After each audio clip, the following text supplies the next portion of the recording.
Hello students, आज हम geography में सेकेंड चैप्टर पढ़ेंगे, latitudes and longitudes of earth.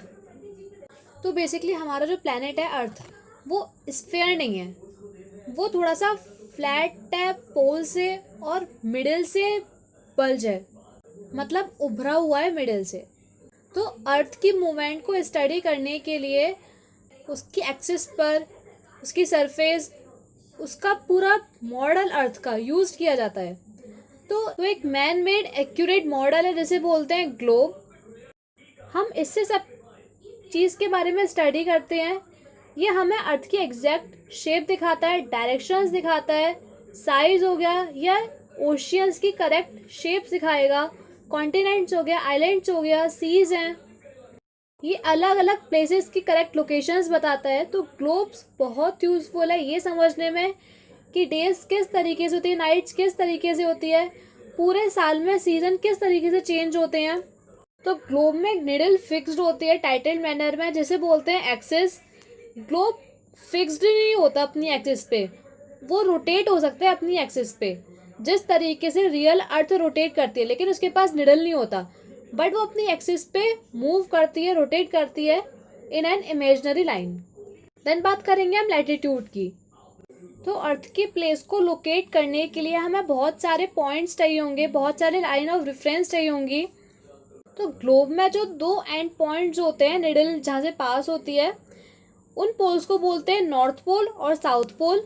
तो यहाँ से हमारे तो ये दोनों हमारे पॉइंट्स ऑफ रेफरेंस हो गए।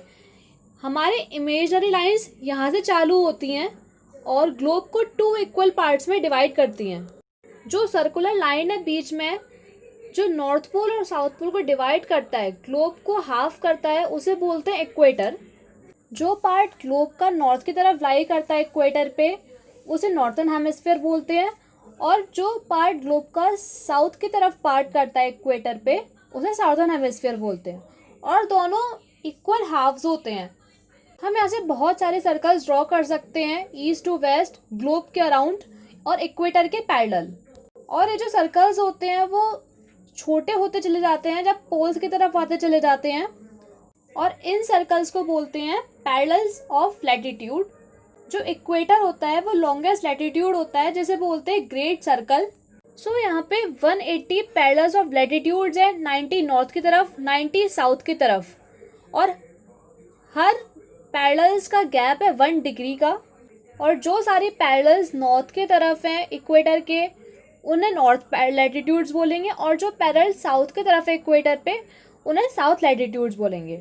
फिर कुछ और पैरेलल्स भी है लैटिट्यूड में, like tropic of Cancer, tropic of Capricorn, Arctic circle, Antarctic circle. अब जैसे इनकी डिग्रीज रखी हैं, जो ट्रॉपिक ऑफ कैंसर है वो 23.5 डिग्री नॉर्थ की तरफ है, कैप्रिकॉर्न जो है वो 23.5 साउथ की तरफ है। ये आता है आर्टिक सर्कल में। और एंटार्क्टिक सर्कल जो है वो 66.5 डिग्री नॉर्थ की तरफ है, और एंटार्क्टिक सर्कल 66.5 डिग्री साउथ की तरफ। नेक्स्ट बात करते हैं heat zones of the earth. तो अर्थ के 3 हीट जोन्स हैं, torrid zone, temperate zone and frigid zones. जो टॉरेट जोन है वो ट्रॉपिक ऑफ कैंसर और ट्रॉपिक ऑफ कैप्रिकॉर्न के बीच में आता है। इस एरिया में सन की डायरेक्ट रेज पड़ती हैं, तो ये एरिया बहुत ज़्यादा हीट रिसीव करता है। देन आता है टेम्परेट जोन। टेम्परेट जोन मिलता है हमें ट्रॉपिक ऑफ कैंसर और आर्टिक सर्कल के बीच में, और जो कि नॉर्थ हेमिस्फीयर में है, और ट्रॉपिक ऑफ कैप्रिकॉर्न और एंटार्क्टिक सर्कल के बीच में, जो कि साउथर्न हेमिस्फीयर में है। यहाँ पे जो सन की रेज होती है वो बहुत ब्राइट होती है। देन आता है फ्रिजिड जोन।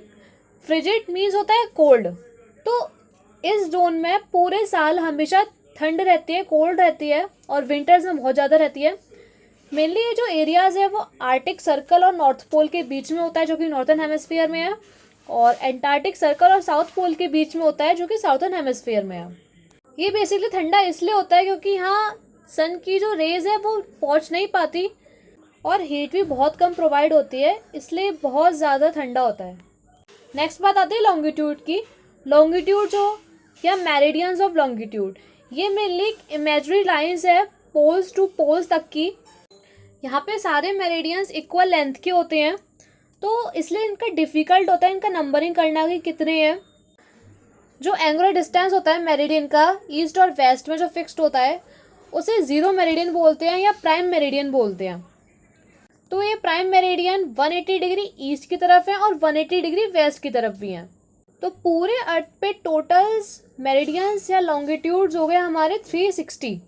और जो 0 डिग्री और 180 डिग्री मेरिडियंस होता है जब वो दोनों आपस में मिलते हैं तो एक ग्रेट सर्कल बनाते हैं और ये दो अर्थ को दो इक्वल हाफ्स में डिवाइड कर देते हैं, that is eastern hemisphere and western hemisphere. Then बात करते हैं हम grids of latitudes and longitudes. तो लैटिट्यूड के पैरेलल्स और लॉन्गिट्यूड के मेरिडियंस जब दोनों आपस में फॉर्म्ड होते हैं तो एक नेटवर्क बनाते हैं, उन्हें बोलते हैं ग्रिड।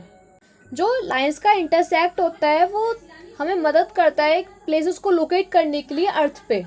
इससे मेनली हमें ये पता चलता है कि कौन सी प्लेस कहाँ है। देन आता है लॉन्गिट्यूड एंड टाइम। जब ग्रीनविच का प्राइम मेरिडियन जब सन स्काई में हाईएस्ट पॉइंट पे होता है तो सब प्लेसेस में जो मेरिडियन होता है वो मिड डे होता है या 12 नून बोलते हैं। तो जैसे अर्थ रोटेट्स करती है वेस्ट टू ईस्ट की तरफ, तो जो ग्रीनविच के ईस्ट के प्लेसेस जो हैं वो ग्रीनविच टाइम से आगे चलते चले जाते हैं और वेस्ट वाले को पीछे छोड़ देते हैं। तो इनका डिफरेंस कैलकुलेट किया जाता है और फिर सब जगह का टाइम डिफरेंट होता है। इसे बोलते हैं ग्रीनविच मीन टाइम और GMT। अब नेक्स्ट बात करते हैं स्टैंडर्ड टाइम की।